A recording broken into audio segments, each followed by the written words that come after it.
High বন্ধুরা, কেকাস কিচেনে আপনাদের সবাইকে স্বাগত। আজকে আমি আপনাদের সাথে শেয়ার করব হাতে মাখা মসুর ডালের একটি রেসিপি। ডালের একই রকম রেসিপি খেতে ভালো লাগছে না, তাহলে হাতে মাখা মসুর ডালের এই রেসিপিটা আপনারা ট্রাই করতে পারেন। তো বন্ধুরা, আর দেরি না করে রেসিপিতে চলে যাই। হাতে মাখা মসুর ডাল বানাবার জন্য 150 গ্রাম মসুর ডাল পরিষ্কার করে ধুয়ে নিয়েছি। ধুয়ে রাখা মসুর ডালটা এখন কড়াইতে দিয়ে দিলাম। মিডিয়াম সাইজ কুচিয়ে রাখা একটা আলু, মিডিয়াম সাইজ কুচিয়ে রাখা একটা টমেটো, কুচিয়ে রাখা একটা পেঁয়াজ কড়াইতে দিয়ে দিলাম। চিড়ে রাখা 3টে কাঁচা লঙ্কা। বন্ধুরা, ঝালের পরিমাপ যদি আপনারা একটু কম বেশি করতে চান, সেক্ষেত্রে কাঁচা লঙ্কার পরিমাপটা কম বেশি করে নেবেন।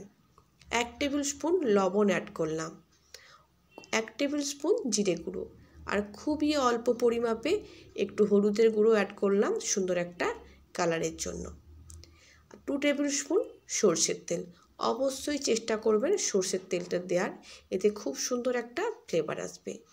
লঙ্কাগুলো যেহেতু ঝাল হওয়ার জন্য এটাকে সরিয়ে রাখলাম।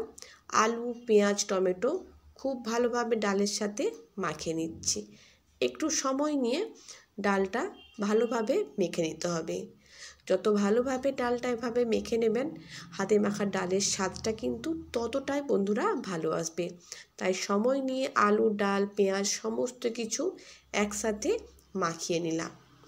বন্ধুরা, আপনারা যদি ডালের একটু নতুনত্ব রেসিপি খেতে চান, তাহলে এই রেসিপিটা কিন্তু আপনারা ট্রাই করতে পারেন। খুবই অল্প সময়ে বানিয়ে নিতে পারবেন। ডালটা ভালোভাবে মাখিয়ে নিয়েছি। এখন পরিমাপ মতো জল কড়াইতে দিয়ে দিলাম। জলের পরিমাপ কিন্তু খুব বেশি দেব না, জাস্ট ডালের ওপরে জলটা একটু বেশি থাকবে। আপনারা দেখতেই পাচ্ছেন ভিডিওতে জল আমি কতটা দিয়েছি। ডালটা ভালোভাবে মিশিয়ে নিলাম। গ্যাসের ফ্লেমটা এখন অন করে দিলাম। ডালটা ফুটতে শুরু হয়েছে, ঢাকনা চাপা দিয়ে 10 মিনিটের জন্য রেখে দিলাম। গ্যাসের ফ্লেমটা অবশ্যই লো টু মিডিয়ামে রাখতে হবে। বন্ধুরা, রাত্রে ডিনারে রুটি পরোটার সাথেও কিন্তু আপনারা এই রেসিপিটা অনায়াসে ট্রাই করতে পারেন। 10 মিনিট পর ফিরে এসেছি। ডাল, আলু খুব সুন্দর সেদ্ধ হয়ে গিয়েছে। আপনারা দেখতেই পাচ্ছেন ডালে কিন্তু একদমই জল নেই বলতে গেলে। তাই জলের পরিমাপটা কিন্তু আপনাদেরকে ঠিকভাবে দিতে হবে। ওপর থেকে কুচিয়ে রাখা ধনেপাতা ছড়িয়ে দিলাম, আর 2 টেবিল স্পুন সরষের তেল। কুচিয়ে রাখা ধনেপাতা আর সরষের তেল দেওয়ার পর যখন ডালটা পরিবেশন করবেন বন্ধুরা, খুব সুন্দর একটা ফ্লেভার আসবে। সমস্ত কিছু একসাথে মাখিয়ে মিশিয়ে নিচ্ছি। 2-3টে কাঁচা লঙ্কা এভাবে ম্যাশ করে দিলাম, যাতে একটু হালকা ঝাল ভাবটা আসে। আপনারা চাইলে ম্যাশ করতেও পারেন আর নাও পারেন। ধনেপাতা সরষের তেল দেওয়ার পর 1 মিনিটের মতো কুক করে নিয়েছি।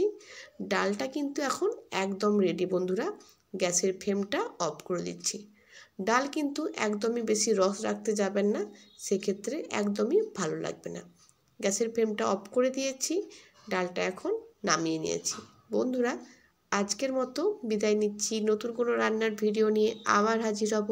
আপনারা সকলে